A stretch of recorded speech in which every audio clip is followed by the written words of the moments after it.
इसलिए क्योंकि वो एक मंदिर का उपहार तैयार करती हैं, लड्डू तैयार करती हैं, उनकी ड्यूटी है। 5 लड्डू वो रोज चढ़ाती हैं, बना करके देना है, और 2 लड्डू उन्हें वापस में मिलते हैं। भगवान की भेंट हुई बोने भाइयों के साथ, तो बोने भाइयां भगवान को अपने घर लेकर के जाती हैं।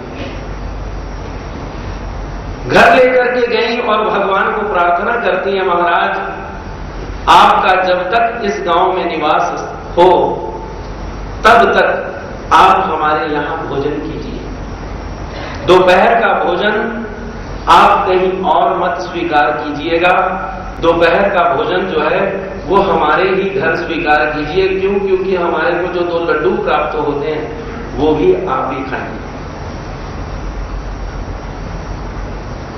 भगवान वहां पर आते जाते हैं। जन्माष्टमी का दिन आया और जन्माष्टमी के दिन वो बोने वालियां जो हैं वो व्रतस्थ होती हैं, व्रत रखती हैं। पूरा गोकुल तैयार करती है, मिट्टी की यशोदा और मिट्टी का नंद बनाती हैं, कृष्ण बनाती हैं। भगवान बोने वालियों के पास जाकर के पूछते हैं, भगवान कहते हैं कि माता ये क्या कर रही हो? वो कहती महाराज आज जन्माष्टमी है, आज गोकुलाष्टमी है, और गोकुलाष्टमी के दिन हमने व्रत रखा है और शाम को हम यहां पर जन्माष्टमी जो है वो व्रत खोलेगी। भगवान उनको कहते हैं कि माता वहां पर भगवान बोध करवाते हैं बोने भाइयों को। और यही परमात्मा की विशेषता है कि परमात्मा जब इस धराधाम पर आता है वो अपनी आइडेंटिटी देता है, वो हमारी भी आइडेंटिटी, वो हमारी भी पहचान करवाता है, देवताओं की पहचान करवाता है, प्रपंच की पहचान करवाता है, और अपनी भी पहचान वो स्वयं ही करवाता है। भगवान बोने भाइयों को कहते हैं, बोने भाई क्या भगवान श्री कृष्ण मिट्टी के थे? क्या नंद यशोदा मिट्टी की थी? क्या देवकी वसुदेव मिट्टी के थे? वहां पर भगवान क्या बोध करवाते हैं? भगवान कहते हैं कि अगर मिट्टी का परमात्मा हो तो उसे पानी का भय है, अगर वो पत्थर का हो उसे टूटने का भय है, अगर वो कागज का हो उसे गलने का भय है, अगर वो कपड़े का हो उसे भी गलने का भय है, अगर वो लकड़ी का हो तो उसे जलने का भय है। और जहां पर भय है वहां पर परमात्मा नहीं होता, परमात्मा तो निर्भय है।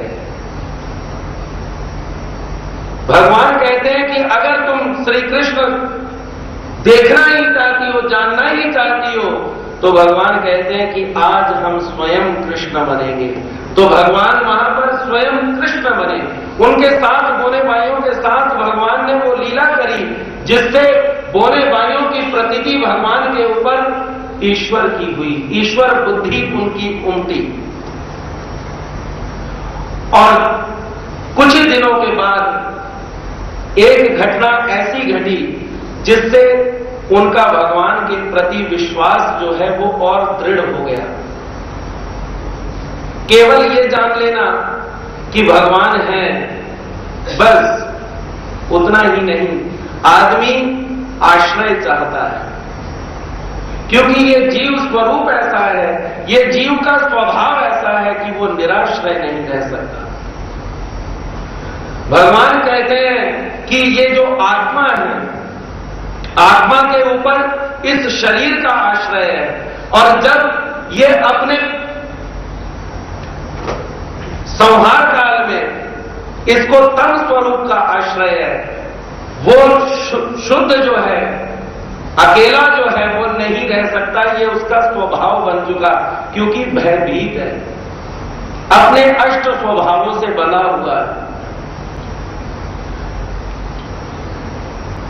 और एक दिन रात को भगवान सोए हुए हैं और मंदिर में चोर आ गया लूटने के लिए बोने वालियों।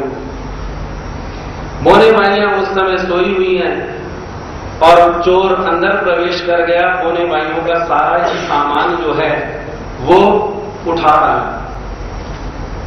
बोने लेटी हुई है परंतु आवाज नहीं कर सकती क्योंकि स्त्री है।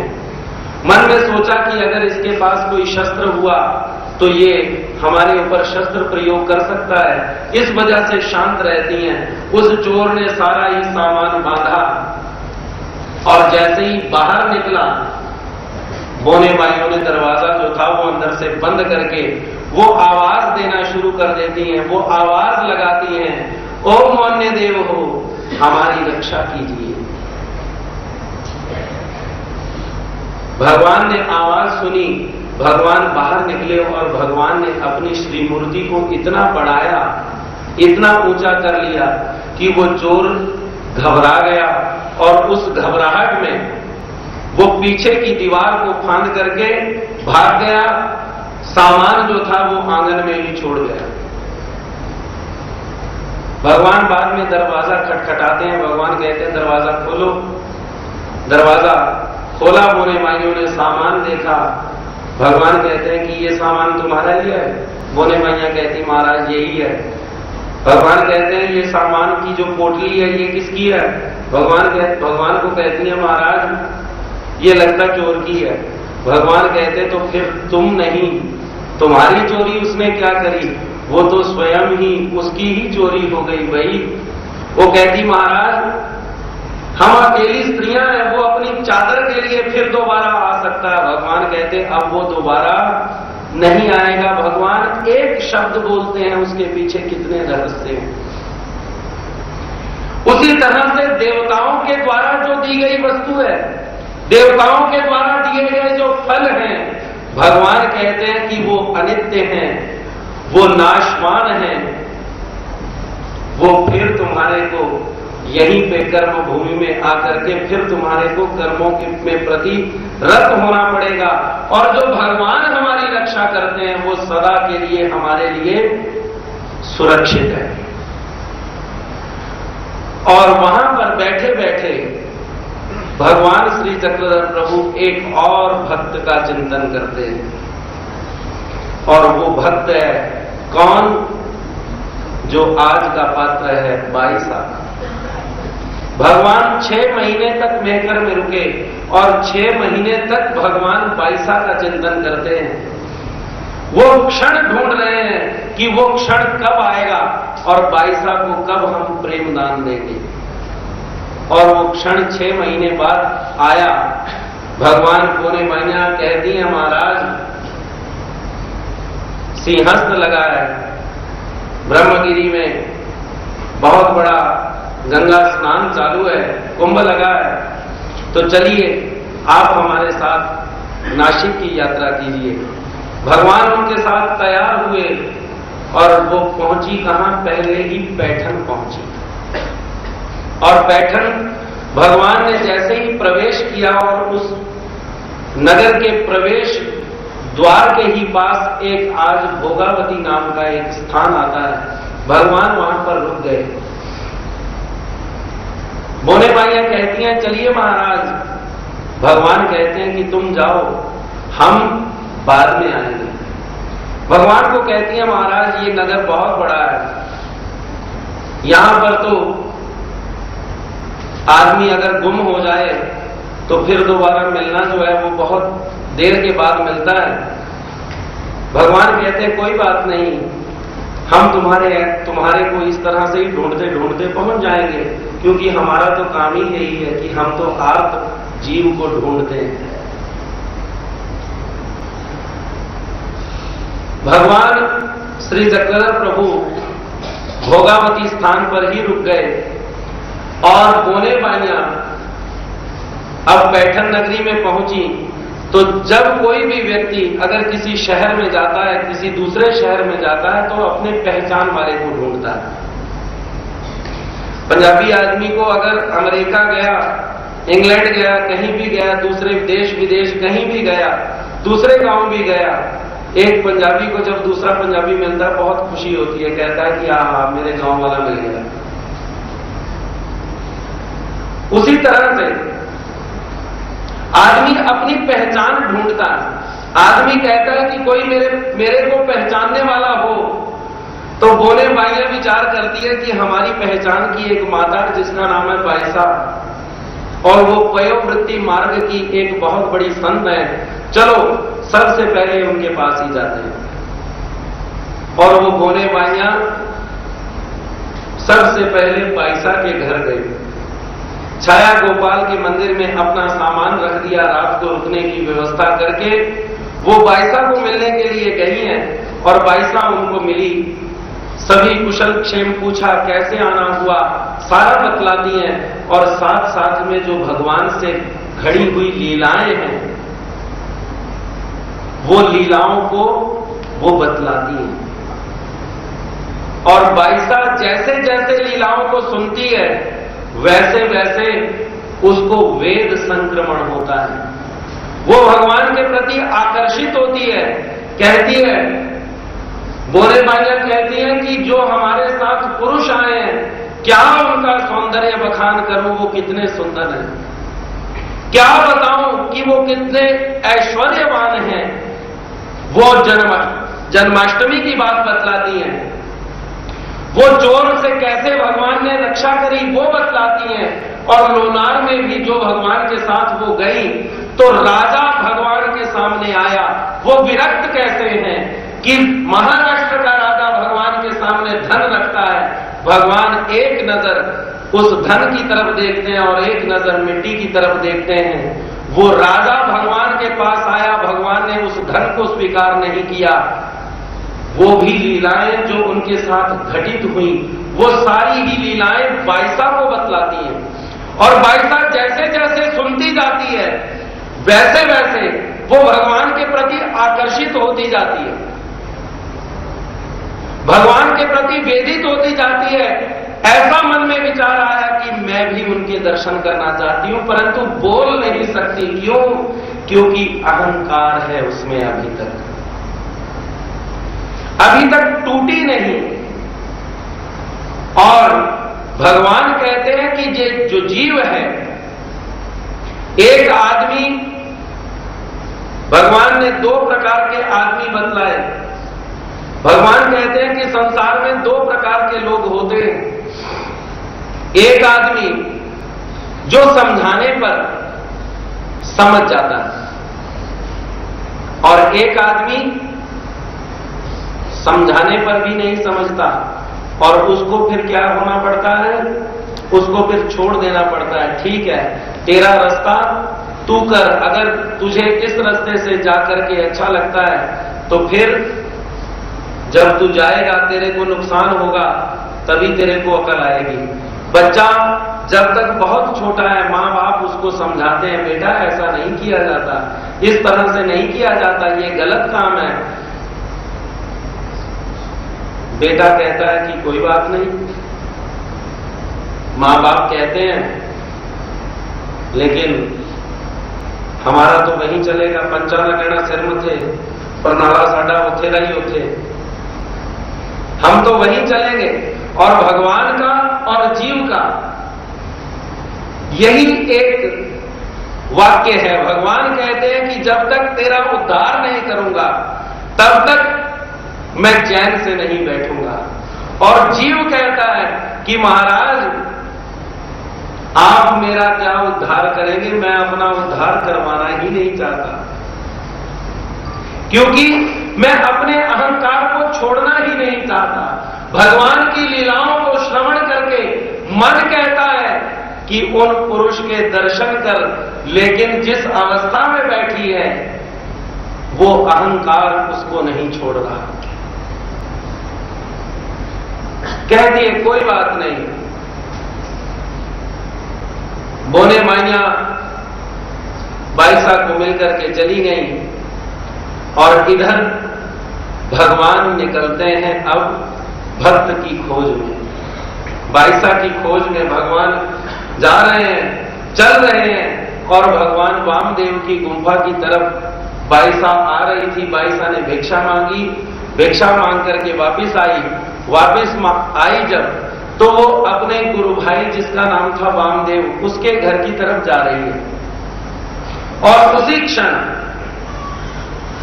भगवान की उसके साथ भेंट हो गई। भगवान के साथ भेंट हुई, देखते ही क्षण वो जान गई कि बोने बाइयां हो ना हो, बोने बाइयां जिन पुरुष की बात कर रही हैं वो पुरुष यही हैं, क्योंकि ये पैठन के नहीं लगते, इस गांव के नहीं लगते। भगवान को अपने साथ लेकर के आती है, चलिए मेरे साथ चलिए, अपने मठ में लेकर के आई। और अब भगवान को उच्च आसन पर कैसे बिठा सकती है, क्योंकि बाईसा के ठिकानी 3 दोष जो हैं वो सबसे बड़े हैं। वो अपने आप को मानती है कि मैं बहुत बड़ी हूं। दूसरा, भगवान की आयु देखती है और अपनी आयु देखती है। वो कहती है कि भगवान ये तो 25 और 27 के बीच है और मैं तो वृद्ध हो चुकी हूं, मैं बड़ी हूं, और मैं जिस मार्ग का आचरण कर रही हूं वो मार्ग मेरा बहुत श्रेष्ठ है। ऐसे 3 प्रकार के दोष बाईसा के ठिकानी है। इस वजह से वो भगवान को उच्च आसन पर नहीं बिठा पाई। एक बहुत पुरानी बात, पंचालेश्वर में एक बहुत बड़े विद्वान संत हुए, कैवल्यवासी परम पूजनीय प्रातः स्मरणीय श्री दरियापुरकर बाबा जी पाटोदेकर। उनके बारे में यही बात बतलाई जाती है कि एक बार एक संत अटन करते करते पंचालेश्वर पहुंचे। भेंटकाल विधि शुरू हुआ, तो भेंटकाल विधि शुरू होते ही क्या हुआ कि जो पाटोदेकर दादा थे, दरियापुरकर बाबा जी, उन्होंने उनके लिए जो पट्टी बिछाई थी उस पट्टी पर पांव लग गया। उस पट्टी पर जैसे ही पांव लगा, उन्होंने अपने मन में विचार किया, कहा कि ये तो साधारण एक महात्मा है, कुछ नहीं होता, कोई बात नहीं। भेंटकाल विधि हुआ, सब कुछ हुआ। वो संतों का सम्मान किया। सम्मान करने के बाद 7-5 दिन जो भगवान ने भेंटकाल के बतलाए, वो भेंटकाल के समाप्त होने के बाद वो महात्मा जी चले गए।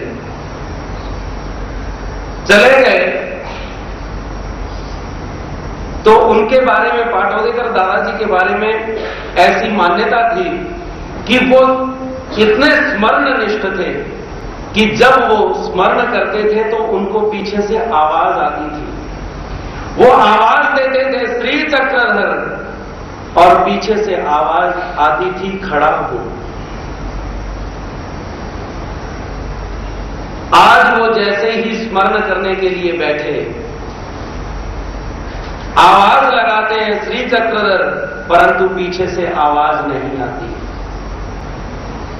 मन में दुख करने लगे, कहा कि क्या बात हुई, मुझसे क्या दोष हुआ जिससे मैं भगवान को आवाज देता था, मुझे बैक आवाज आती थी, आज मुझे आवाज नहीं आती, क्या बात है।